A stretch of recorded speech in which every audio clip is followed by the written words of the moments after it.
Karimnagar filigree కళాఖండాలు మరోసారి ఖండాంతరాలను దాటనున్నాయి. అంబానీ ఇంట్లో జూలైలో జరగబోయే పెళ్లికి వచ్చే గెస్టులకు కరీంనగర్ ఫిలిగ్రీ జ్ఞాపికలను రిటర్న్ గిఫ్ట్గా ఇవ్వబోతున్నారు. గత మార్చిలో దిగ్గజ పారిశ్రామికవేత్త రిలయన్స్ ఇండస్ట్రీస్ అధినేత ముఖేష్ అంబానీ చిన్న కుమారుడు Anant Ambani Radhika pre wedding celebrations జరిగాయి. కాగా జూలైలో వివాహం జరుగుతుంది. ఈ పెళ్లి వేడుకల్లో అతిథులకు కరీంనగర్ ఫిలిగ్రీ బహుమతులు ఇచ్చేందుకు నిర్ణయించుకున్నారు. ఈ మేరకు భౌగోళిక గుర్తింపు పొందిన ఫిలిగ్రీ తయారీదారులకు ఆర్డర్లు ఇవ్వడంతో కరీంనగర్ కళకు అరుదైన గుర్తింపు లభించినట్లయింది.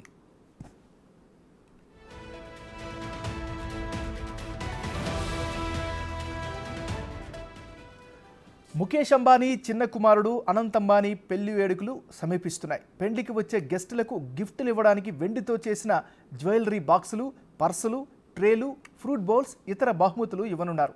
ఇప్పటికే 400 ఫిలిగ్రీ కళాఖండాల కోసం అంబానీ ఫ్యామిలీ నుంచి ఆర్డర్ వచ్చినట్లు కరీంనగర్ సిఫ్కా అధ్యక్షుడు అశోక్ తెలిపాడు.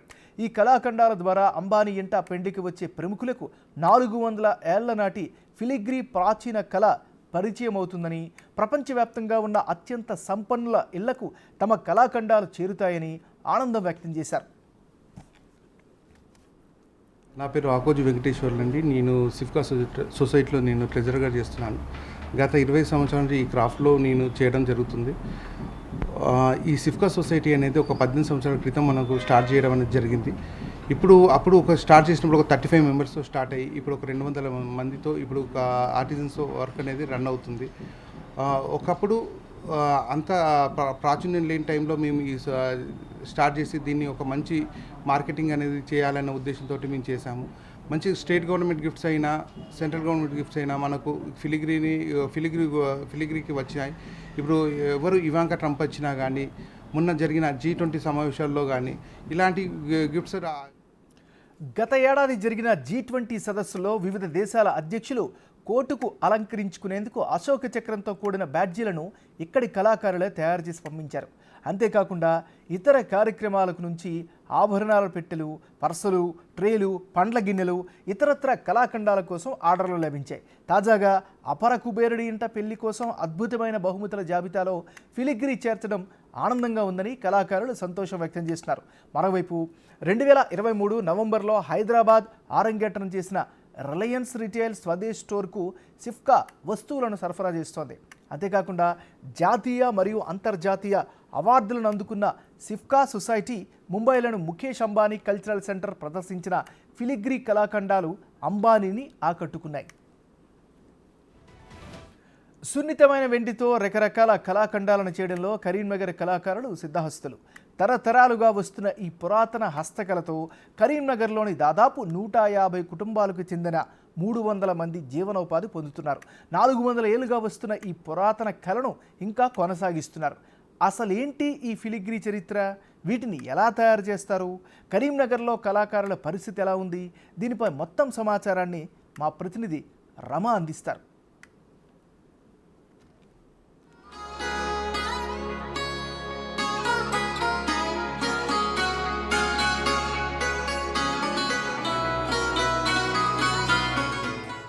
పంచవృత్తుల మేళవింపుతో నిండిన పురాతన కళని ఒడిసిపట్టి ఎలగందల కిలా ఖ్యాతిని ఖండాంతరాలు దాటించి కళని కాలంతో పాటే ముందుకు తీసుకుపోతూ వేదనని మాత్రం సన్నని వెండి తీగల మాటున దాచేసిన సిల్వర్ ఫిలిగ్రీ కళాకారుల వాస్తవ జీవన చిత్రం చూద్దాం.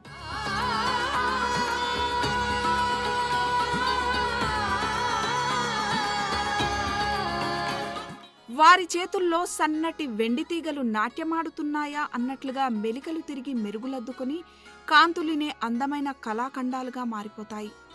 ఎంతో ఓర్పు మరెంతో నేర్పుతో సాగే ఈ విలువగల కళ అసఫ్జాహీ రాజుల మనసును దోచి మంత్రముగ్ధులను చేసి కళాకారులకు మాన్యాలను అందించింది. అలా ఘనచరితను మూటగట్టుకొని తెలంగాణ కీర్తి కిరీటంలో కలికితురాయిగా మారిన ఆ పురాతన కళే సిల్వర్ ఫిలిగ్రీ.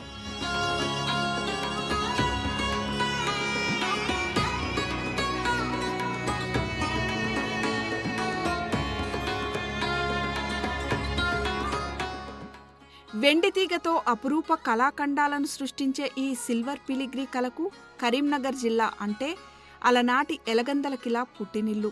17వ శతాబ్ద కాలంలో పర్షియన్ కళాఖండాలను చూసి ప్రేరణ పొందిన నాటి నిజాం సామంతరాజైన ఎలగందల కిలాదార్ నిజాం నవాబుకు ఇచ్చేందుకు ప్రత్యేకత ఉట్టిపడే లోహ వస్తువులు తయారు చేయమని ఆదేశించగా వంగల రామయ్య ఆధ్వర్యంలోని కార్యశాలలో ఎలగందల కిలాలోని విశ్వబ్రాహ్మణ కళాకారులు పంచవృత్తులు అంటే వడ్రంగి, శిల్పి, కమ్మరి, కంచరి, స్వర్ణకార వృత్తులను మేళవించి ఈ సిల్వర్ పిలిగ్రీ కళకి రూపమిచ్చారు. అలా పాందార్, అత్తర్బుడ్డి, కిస్తీలను నిజాం నవాబుకు కానుకలుగా పంపారు. వీరి పనితనానికి మెచ్చిన నిజాం ఆ కళాకారులకు ఇనాం భూములను సహితం ఇచ్చారు. స్వాతంత్రానంతర కాలంలో కడార్ల నారాయణ ఇందిరాగాంధీకి సిల్వర్ పిలిగ్రీతో చేసిన మనీ పర్స్ గిఫ్ట్గా ఇచ్చి ఔరా అనిపించుకున్నారు. అబ్బురపరిచే ఆ సిల్వర్ పిలిగ్రీ పనితనాన్ని చూసిన ఆమె నేషనల్ అవార్డు కూడా ప్రకటించారు. ప్రస్తుతం కరీంనగర్లో విశ్వబ్రాహ్మణ కుటుంబాలకు చెందిన వంగల, కడార్ల, శ్రీరామోజు, ఆకోజు, కట్టు, ఎర్రోజు, గద్దె కుటుంబాలకు చెందిన వారు ఈ వృత్తిలో అనాదిగా కొనసాగుతూ వస్తూ కళను కాపాడుకుంటున్నారు.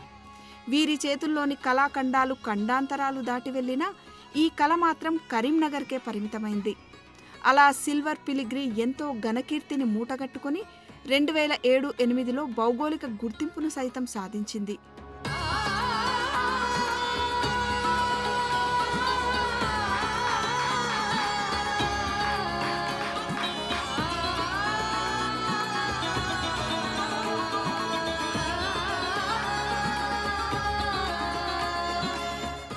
అనాదిగా వెలుగులు విరజిమ్ముతూ వస్తున్న ఈ వెండి కళని నమ్ముకున్న కళాకారుల సాధక బాధకాలేంటి? వీరి కళకు ఉన్న విలువ వీరి జీవితాలకు ఉందా అని తెలుసుకునే ప్రయత్నం చేసింది జనతా గ్యారేజ్.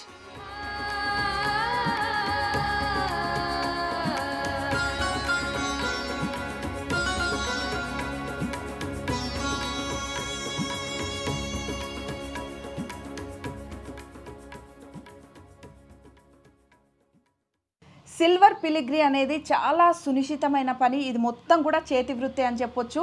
వెండి ఇలా ముద్దగా వస్తుంది. ఈ ముద్ద వెండిని మిషన్లో పెట్టి సన్నని తీగలుగా మారుస్తారు. ఇలా తీగలు వస్తాయి. ఆ తీగలతో ఇంత అద్భుతమైన కళాఖండాలను రూపొందిస్తారు. అంటే వీరి కళ ఎంత గొప్పదో మనం అర్థం చేసుకోవచ్చు. కళ ఇంత గొప్పదైనప్పటికీ ఈ కళ వీరి కడుపు నింపలేకపోతుంది. అందుకే ఈ కళని నమ్ముకొని ఈ రంగంలోకి వచ్చే వారి సంఖ్య రోజు రోజుకి తగ్గిపోతుంది.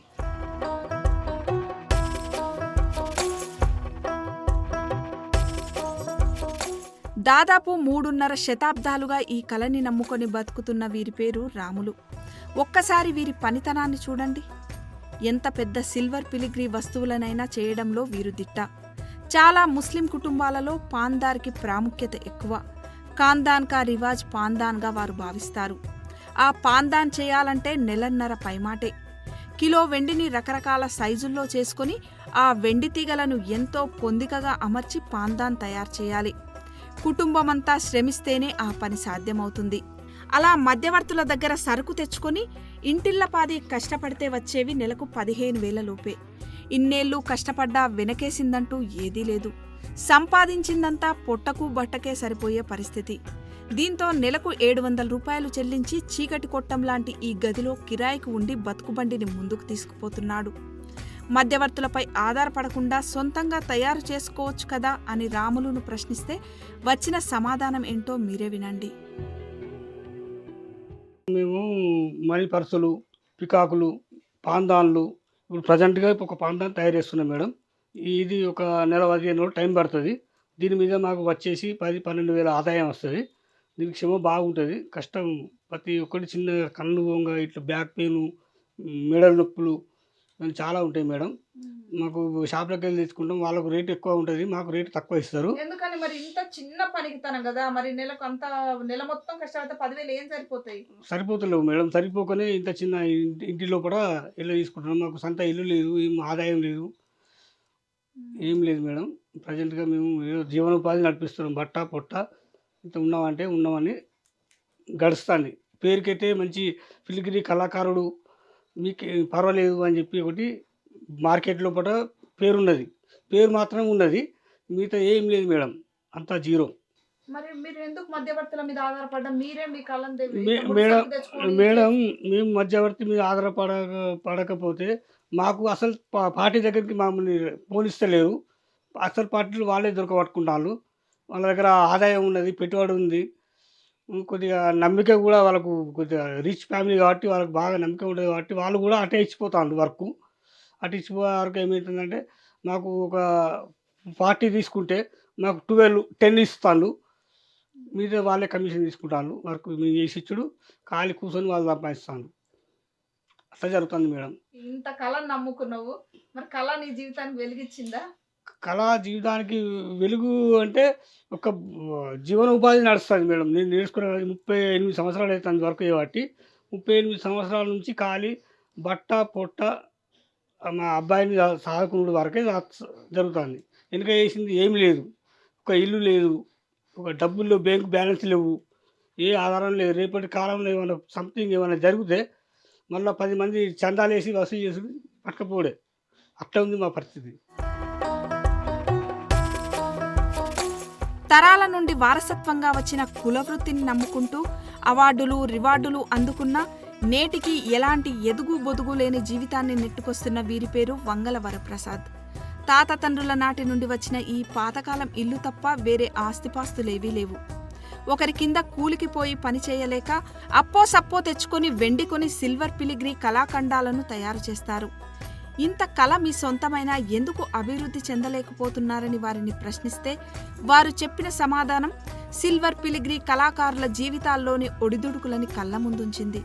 నాడు సమాజంలో ఎంతో గుర్తింపు పొందిన తాము నేడు సంక్షోభంలో కొట్టుమిట్టాడుతున్నామని, ప్రభుత్వాల సహకారం ఉన్నప్పటికీ అది తమదాకా రావడం లేదని, దీంతో చాలామంది ఈ వృత్తిని వీడి వేరే పనులకు వెళ్తున్నారని వాపోయారు. తమ పనికి చప్పట్లు, సన్మానాలు తప్ప ఆర్థిక తోడ్పాటు కొరవడిందని, అందుకే కొత్త తరాలు ఈ వృత్తిలోకి రావడానికి ఏమాత్రం ఆసక్తి కనబరచడం లేదంటున్నారు. సామెత కథ చెప్తారు కదా, ఒక ఐసుగడ్డ ఇస్తే చివరికి వచ్చే వరకు ఏ విధంగా అవుతుందో, ఇప్పుడు కళాకారుల జీవితంలో కూడా ప్రభుత్వం ఎంత ఫండింగ్ చేసినా కూడా చివరి వరకు వచ్చే వరకు దోసెడు నీళ్ళు కూడా లేకుండా అయిపోతుంది. ఐసుగడ్డ మాదిరిగా మా జీవితాలు కొనసాగుతున్నాయి. 150 ఫ్యామిలీలు ఉన్నాయి. కానీ ఇప్పుడు ఈ నా జనరేషన్కి వచ్చే వరకు ఒక 40 మంది 20 మంది వాళ్ళు సాధారణ జీతగాళ్ళు పనిచేసినట్టు జీతం తీసుకుంటూ పనిచేస్తారు. కళాకారులు బతుకుతడం లేదు. మేము మా మనస్తానికి చంపుకోలేక ఉన్నా లేకున్నా సొంతంగా కళాకారుల మాదిరిగా జీవించాలని కష్ట నష్టాలు కోర్చి మేము ఈ రకంగా మా కుటుంబాన్ని తీసుకుంటూ మా కుటుంబంలో మా ఇంట్లోనే మేము ఈ కళాఖండాలను తయారు చేసుకుని జీవనోపాధిని కాపాడుకుంటూ నెట్టుకుంటూ వస్తున్నాం. మా దుర్భర స్థితి చూసి మిగతా వాళ్ళు ఈ కళలకు రావడం లేదు, మా పిల్లలు నెరవడం లేదు. మా తండ్రులకు బిరుదులు ఉన్నాయి. నాకు భారత ప్రభుత్వం నేషనల్ మెరిట్ సర్టిఫికేట్ ఇచ్చారు. రాష్ట్ర లెవెల్, జిల్లా లెవెల్ చప్పట్లు, సన్మానాలు తప్పించి ఆర్థికంగా మాత్రం మేము ఎదగలేకపోతున్నాం. రాములు వరప్రసాదే కాదు, ఈ కళని నమ్ముకున్న ఎంతో మంది కళాకారులది ఇదే పరిస్థితి. రోజుల తరబడి చేసే కష్టానికి వచ్చే ప్రతిఫలానికి మధ్య అంతరం ఎక్కువగా ఉండడం, ఆ వచ్చే ఆదాయమైనా అనుకున్న సమయానికి వస్తుంది అన్న గ్యారంటీ లేదు. చేసిన వస్తువు అమ్ముడుపోతే ఆనందించాల్సిన పరిస్థితిలో కళాకారులు కొట్టుమిట్టాడుతున్నారంటే వారి పరిస్థితి ఎంత దయనీయంగా ఉందో అర్థం చేసుకోవచ్చు. వీటన్నిటికీ తోడు అనారోగ్య సమస్యలు అదనంగా ఉన్నాయి. ఇక నెలకు అనేది మాకు తెలియదు కదా, శాలరీ లాగా ఏం రాదు కదా. చేసుకున్నది ఇది ఎప్పుడు అమ్ముతే అప్పుడు డబ్బులు వస్తాయి మాకు. ఇప్పుడు మీరు ఇది కొనుక్కుంటారా, మాకు వస్తాయి డబ్బులు అంతే.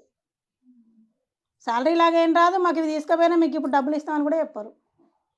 అంతే కదా. ఎవరు కొనుక్కుంటే వాళ్ళు ఎప్పుడు అమ్మితే అప్పుడే డబ్బులు వస్తాయి అంతే. ప్రత్యేకించి అనేది లేదు. మేము ఎంత అమ్ముకుంటే అంతే. ఇప్పుడు దీనికి ఇప్పుడు ఈ ఐటమ్ ఉంది, దీనికి ఒక 1000 రూపీస్ అని నేను మీరు ఇష్టం ఉంటే కొంటారు, లేకపోతే దీన్ని 500 కూడా అమ్మచ్చు మాకు అవసరం ఉంటే. చెప్పలేం కదా, అట్లుంది పరిస్థితి. పనితనం ఎక్కువ ఉంటుంది కానీ దానికి తగ్గట్టుగా డబ్బులు వస్తే ఆ వచ్చిన రోజు సంతోషం, రాకపోతే అంతే. లోపల ఫిలప్ చేసేటివి అన్నీ నేనే చేస్తాను. పైన ఈ మాత్రం ఇతను చేస్తాడు. ఇక్కడ చిన్న చిన్న వర్క్స్ ఇట్లా బేలేయడం, ఇట్లా లోపల ఇలా అన్నీ ఫిలప్ చేస్తాను. మీరు ఎట్లా నేర్చుకుంటారు? ఎట్లా ఇంట్రెస్ట్ వచ్చింది మీకు ఇట్లా నేర్చుకోవాలని? మా హస్బెండ్ చేస్తాడు కాబట్టి తనతో పాటు నేను కూడా చేసుకుంటే మంచిగా ఉంటుంది కదా, ఇద్దరం కలిసి. బయట ఇస్తే ఇప్పుడు మనకేం రాదు, ఇంట్లో ఇద్దరం కలిసి చేస్తే పని ఎక్కువ అవుతుంది, తొందర ఈజీ అయిపోతుందని నేను నేర్చుకున్నా. నా ఇంట్రెస్ట్ కొద్దే. హెల్త్ ఇష్యూస్ దీంతో ఏంటంటే ఈ సన్నటి మేము ఆక్రాయి చేస్తే ఏమవుతాయంటే దీంతో సన్నటి చూర అంటే డస్ట్ లాగా, ఇప్పుడు మీరు ఉన్నారు కదా మరి, ఇదంతా డస్ట్ పిండి కంటే సన్నగా ఉంటుంది ఇది. ఇది లోపల లంగ్స్లోకి వెళ్ళి ఇన్ఫెక్షన్ అవుతుంది. నాన్ జిఐ వర్క్ చేయడం వల్ల ఏంటంటే నాకు లంగ్స్ ఖరాబ్ అవుతాయి, మాకు అస్తమా అలాంటివి వస్తాయి. కంటి చూపు అనేది అంటే మా వర్క్ అది కాబట్టి కంటి చూపు 100% 35+ వచ్చేసేస్తుంది ప్రతి ఒక్కరికి. 35 తర్వాత రావడం లేదు దాదాపు ఎవరు లేరు. ఇప్పుడు నెల మొత్తం కష్టపడుతుంది, ఇంత ఆర్టికల్స్ చేస్తుంది కదా, మీరు ఎంత సంపాదిస్తారు నెల మొత్తం? మా ఖర్చులు ఓన్ ఒక 15,000 మిగులుతాయి మేడం.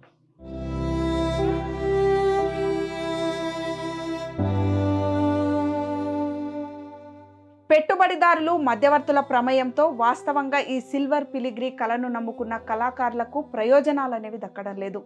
తరతరాలుగా ఈ కళని నమ్ముకున్నప్పటికీ నేటికి ఎంతో మంది కళాకారులు దుర్భర దారిద్ర్యంలో కొట్టుమిట్టాడుతున్నారు.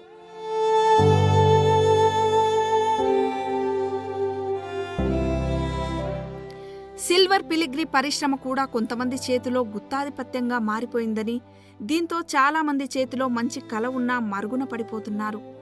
పేరుకు క్లస్టర్ ఉన్నా అది కూడా గుత్తేదారుల చేతుల్లో బందీ అయిపోయిందని, దీంతో నమ్ముకున్న కళని వదులుకోలేక కష్టమో నష్టమో నెట్టుకొస్తున్నామని, కనీసం బ్యాంకుల నుండి తక్కువ వడ్డీకి రుణాలు కూడా తమకు దక్కడం లేదని ఆవేదన వ్యక్తం చేస్తున్నారు కళాకారులు.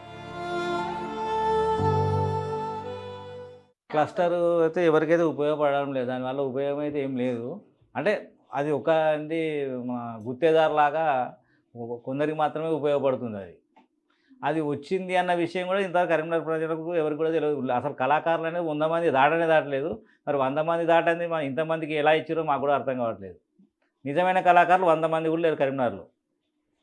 మంచి కళాకారులు A1 కళాకారులు ఒక 20 మంది వెళ్తారు. అన్నీ అంటే ప్రతి ఒక్కరు పని చేస్తారు. పని చేసేదానికంటే ఏంటంటే అన్ని రకాలుగా పని చేసే వాళ్ళు మాత్రం ఒక 20 మంది మాత్రమే ఉన్నారు. మామూలుగా జనరల్గా ఇది చేసేటోళ్ళు ఇవే చేస్తారు మేడం. ఇది చేయించడానికి ఇది చేయరాదు, ఇది చేయించడానికి ఇది చేయరాదు. అలాంటి వాళ్ళు అంటే టోటల్గా 100 మెంబర్స్ ఉన్నారు. మేము చిన్న రాఖీ కాంచెలు మొదలు పెడితే నేను వీణ వరకు చేస్తాం. మేము వీణ కానీ మేము కానీ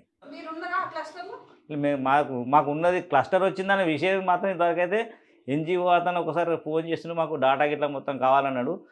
మళ్ళీ ఫోన్ చేస్తే మాత్రం ఇంతవరకు లావట్టడం లేదు. ఇంతవరకు అయితే ఏం లేదు మేడం. పిల్లల చదువులు చదివించడానికే అప్పు చేయాల్సి వస్తుంది. నార్మల్ చదువులే ఏదో హైఫై రేంజ్లో రెసిడెన్షియల్ ప్రైవేట్ పాఠశాలలో చదివించాలని గవర్నమెంట్ చదివించడానికే ఇబ్బంది పడుతున్నాం. అలాంటి ప్రైవేట్లో చదివించాలంటే ఇంకా చాలా ఇబ్బంది మాకు. పేరు మాత్రం మాకు ప్రపంచవ్యాప్తంగా ఉన్నది అందరికీ. కళాకారులు అంటే మాకు గౌరవిస్తారు. కాకపోతే ఏంటంటే ఫైనాన్షియల్గా మాత్రం సపోర్ట్ లేదు. ఫైనాన్షియల్ లేము మేము. ఇది మేము సంపాదించింది అయితే ఏం లేదు ఇంతవరకు. ఇల్లు ఇది మన అన్న సంపాదించింది ఇల్లు కూడా. GI రిజిస్ట్రేషన్ కూడా ఉంది దీనికి. ఆ GI రిజిస్ట్రేషన్ కూడా నిరుపయోగంగానే ఉన్నది. ఆ GI ప్రకారం అయితే ఎవరు కూడా వర్క్ చేయడం లేదు. GI అంటే ఏంటంటే వెనకటి పని అది కంప్లీట్గా 2% మెల్టింగ్తోనే చేయాలి. అలాంటిది ఎవరు కూడా చేయడం లేదు. మద్దతుదారు అంటే మేడం నా దగ్గర ఒక 10 లక్షలు ఉన్నాయి పెట్టుబడి. నా దగ్గర 10 లక్షలు ఉన్నాయి. మీరు చేసుకొని వచ్చారు ఒక ఐటమ్, దాని విలువ 10,000 రూపాయలు ఉంటుంది. నాకు ఆకలి అవుతుంది అలా, నేను 5,000 ఇస్తానంటాను, కాదు 6,000 అంటాను, కాదు 7,000కు ఖాయం అయిపోతుంది. 7,000 ఇస్తాడు. 10,000 ఐటమ్ను 7,000కి అమ్ముకుంటాడు. మిగతా ఆయన ఏం చేసుకుంటాడు, ఆయన కష్టంలో తగ్గించుకుంటాడు. సిల్వర్ అయితే మళ్ళీ అదే కష్టం కొనాలి కదా. ఇక్కడ కష్టానికి ఫలితం ఎక్కడ ఉంటుంది? మధ్య వాళ్ళు 10,000 కొన్నది 7,000 కొన్నది 20,000కి అమ్ముకుంటారు. అవసరం ఉంటే ఎగ్జిబిషన్లో పెట్టుకుంటారు, డిమాండ్ చేస్తారు. ఇది పలానా వ్యక్తి చేసిన పలానా వాళ్ళని స్కిల్ నైపుణ్యంతో వాళ్ళని తప్పుపట్టేది, వాళ్ళ డబ్బు ఉన్నది, వాళ్ళ స్కిల్ నైపుణ్యం వాళ్ళు అమ్ముకుంటారు. అదే విధంగా సామాన్య కళాకారునికి గవర్నమెంట్ ప్రోత్సహిస్తే వీళ్ళు కూడా మంచి ఉన్నతిలో ఉంటారు కదా. వాస్తవ కళాకారుల సంఖ్య అంటే కొంతమంది పని వదులుకొని వేరే వర్క్ చేస్తున్నారు. వాళ్ళని వెనక్కి తీసుకొస్తే వస్తారు. ఉపాధి ఇందులో చూపెడితే ప్రజెంట్ ఇప్పుడు చేసే వాళ్ళు 40 మంది కంటే ఎక్కువ లేరు. ఒకరు పెట్రోల్ బంక్లో పనిచేస్తారు, ఒకరు మార్కెట్లో పనిచేస్తుండ్రు, ఒకరు రెగ్యులర్ ఫైనల్స్లో పనిచేస్తుండ్రు, కొందరు పార్ట్ టైం చేసుకుంటుండ్రు. వెళ్ళాలి కదా జీవనం, పిల్లల ఖర్చులు వెళ్ళాలి కదా, కిరాయిలు వెళ్ళాలి కదా. సొంత ఇండ్లు ఉన్న వాళ్ళు తక్కువ. ఎందుకంటే ట్రెడిషనల్ వర్క్ ఉన్న వాళ్ళకి ఆస్తులు లేవు. అన్ని ఆస్తులన్నీ వెళ్ళిపోయినాయి, ఎక్కడెక్కడనో వెళ్ళిపోయినాయి అన్నీ. పని నమ్ముకున్న వాళ్ళకు ఏం లేదు. ఇవాళ ఆకలి అవుతుందా, అయితే ఐటమ్ అని నమ్ముకోవాలి. ఐటమ్ అమ్ముడుకోకపోతే వెంటనే నమ్ముకొని తినాలి పరిస్థితి.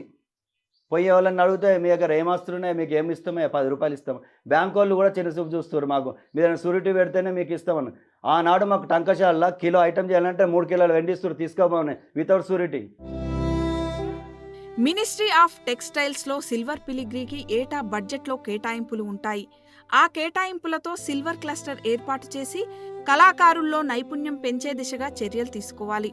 వారు తయారు చేసిన ఉత్పత్తులకు మార్కెటింగ్ సదుపాయం కల్పించాలి.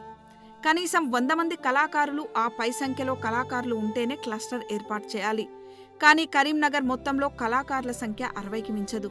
ఈ నేపథ్యంలో క్లస్టర్లో ఉన్నది కళాకారులో లేదా కళాకారుల పేరుతో ఇతరులో తెలియదంటున్నారు. అంతేకాక సిల్వర్ క్లస్టర్ బాధ్యత ఎన్జీఓకి అప్పగించడంతో అసలు క్లస్టర్ గురించి, అది చేసే పనుల గురించి సామాన్య కళాకారులకు తెలుస్తుందా అని ప్రశ్నిస్తున్నారు. క్లస్టర్తో మాకు ఎటువంటి ఉపయోగం లేదు మేడం. మీకు లోన్లు ఇచ్చి మీరు తయారు చేసిన వస్తువులు మార్కెటింగ్ ఇచ్చి అట్లా ఏమైనా ఉపయోగపడుతుందా? మాకు కూడా వాళ్ళు ఓ టైంలో వాళ్ళకు మేము పైసలు దిగి ఉంటే వర్క్ ఇచ్చి పైసలు కట్ చేసుకుంటారు తప్ప, మరి మీ క్లస్టర్ పేరుంది మీరు పని చేసుకోండి అని చెప్పి వాళ్ళు ఇంతవరకు మాకు చెప్తలేరు. మాకు కూడా తెలియనిస్తలేరు వాళ్ళు. అసలు ఉన్నదా లేదా అది కూడా తెలియదు మేడం. అట్లా జరుగుతుంది. ఇప్పుడు ఒక క్లస్టర్ అంటే మరి 100 మంది కళాకారులు ఉండాలి. మరి 100 మంది కళాకారులు ఉన్నారా? మరి మీకు మీ వాళ్ళే కదా ఉండేది, విశ్వకర్మ వాళ్ళే కదా. మరి 100 మంది కళాకారులతో అసలు కరీంనగర్ క్లస్టర్ ఉందా? క్లస్టర్ ఉంది. కళాకారులు దాంట్లో ఎంతమంది నిజ కళాకారులు ఉన్నారో ఎంతమంది లేరో తెలియదు, కానీ మొత్తానికైతే 100-110 మంది సిటీ ఎస్పిటీలు వాళ్ళకు సంబంధించిన వాళ్ళు పెట్టుకొని వాళ్ళే అది చెప్తాను. మేము గట్టిగా మాట్లాడే వరకు మమ్మల్ని పక్కకు పెట్టిళ్ళు వాళ్ళు. అంటే అసలైన వర్కర్కి ఏమి లాభం లేదా? అసలైన వర్కర్కి ఏం లాభం లేదు. చాలామంది ఇప్పుడు ఒక గ్రూప్గా 20-25 మంది వర్క్ చేసిన కాడ దాని సగం మంది వర్కర్లు ఉంటారు మేడం. సగం మంది వర్కర్లు ఉండరు, వాళ్ళకి వర్కే రాదు. అయినా వాళ్ళకి జీతాలు ఇచ్చి వాళ్ళు అట్లా కంపెనీ అట్లా చేయించుకుంటాను. మేము ఇప్పుడు 38 ఏళ్ళ నుంచి మాకంటూ ఒక పేరుంది చుట్టుపక్కల తెలంగాణ రాష్ట్రంలో. అయినా మా పరిస్థితికి ఇట్లే ఉన్నది, అడక తినడట్టే ఉన్నది. కళాకారుల బతుకులు బాగుపడాలంటే సిల్వర్ పార్క్ ఏర్పాటు చేసి నివాసాలు, వర్క్ ప్లేస్ ఒకే దగ్గరగా ఉండేలా చూస్తే అది టూరిస్ట్ స్పాట్గా మారడమే కాక కళాకారులకు, కస్టమర్కి కూడా ఉపయోగం జరుగుతుందంటున్నారు కళాకారులు.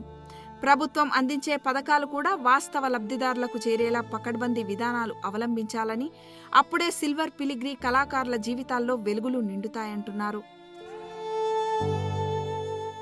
ఎవరైతే కళాకారుడు ఉన్నారో వాళ్ళకు మాత్రమే గవర్నమెంట్ వచ్చే ఫండ్ కానీ, వాళ్ళని ఎంకరేజ్ చేసే విధానాన్ని కానీ డైరెక్ట్ లింకప్లో ఉండాలి. ఇప్పుడు నేను చెప్పాను కదా, 2 కోట్లు ఫండింగ్ చేసినామయ్యా లాస్ట్ ఇయరే, మీకు ఇంకేం చేస్తామయ్యా అని ప్రశ్నిస్తుంది గవర్నమెంట్ మమ్మల్ని. మేము పోయి అడిగినప్పుడల్లా మీరు చేస్తే ఉన్నది మిషనరీగా ఉన్నారు, ఇల్లు కట్టించారు, క్యాపిటల్ తక్కువ ఇచ్చారు, మార్కెటింగ్ లేదు. మిషనరీని చూసి బతుకుతామా? హాల్ చూసుకొని బతుకుతామా? అది కాదు కదా. మాకు ఇవ్వాల్సింది ఏంది, ఒక 5 ఎకరాల 10 ఎకరాలలో డబుల్ బెడ్రూమ్ ఇండ్లు, ఎంతమంది కళాకారులు ఉంటే అంతమంది కళాకారులకు ముందుల వర్క్ షెడ్డు, ఉండడానికి ఇల్లు, మధ్యలో ఒక బ్యాంకు, ఒక షోరూము, 5వ తరగతి దాకా పాఠశాల, ఒక చిన్న హాస్పిటల్, ఒక పార్కు, పర్యాటక స్థలం లెక్క మాకు అప్పచెప్తే అరుదైన కళాకారులను కాపాడుకున్నట్టుంటుంది. మమ్మల్ని చూసి కూడా ఇంకా మా అసంటి కాలనీలు పెరుగుతాయి, సిల్వర్ పార్కులు అనేవి కరీంనగర్ మొత్తం పెరుగుతాయి. మేము కళాకారులను పెంచగలుగుతాం మాకున్న నైపుణ్యంలో. ఇది అతి ప్రాచీనమైన చేతి వృత్తి అవస్థలు పడుతున్న తీరు. తెలంగాణ వచ్చాక కళాకారులకు పెద్దపీట వేశాం అని చెప్తున్న ప్రభుత్వం ఆ ఫలితాలు సామాన్య కళాకారులకు అందుతున్నాయా అని క్షేత్రస్థాయిలో పరిశీలన జరిపించి అర్హులకు ప్రోత్సాహకాలు అందేలా చర్యలు చేపడితేనే ఆ బడుగు కళాకారుల జీవితాల్లో వెండి వెలుగుల పిలిగ్రీ వెన్నెల కురిపిస్తుంది. నిజాముల నాటి కళ ఆధునికతను జోడించుకొని భౌగోళిక గుర్తింపు సాధించినప్పటికీ కష్టపడేది కళాకారుడు, ఫలితాలు దండుకునేది ఇంకెవరో అన్నట్టుగా తయారైంది కరీంనగర్ సిల్వర్ పిలిగ్రీ కళాకారుల పరిస్థితి. ప్రభుత్వం అందించే ప్రయోజనాలు వాస్తవంగా కళను నమ్ముకున్న కళాకారుల కుటుంబాలకు అందితేనే ఈ కళ 10 కాలాల పాటు సజీవమవుతుంది.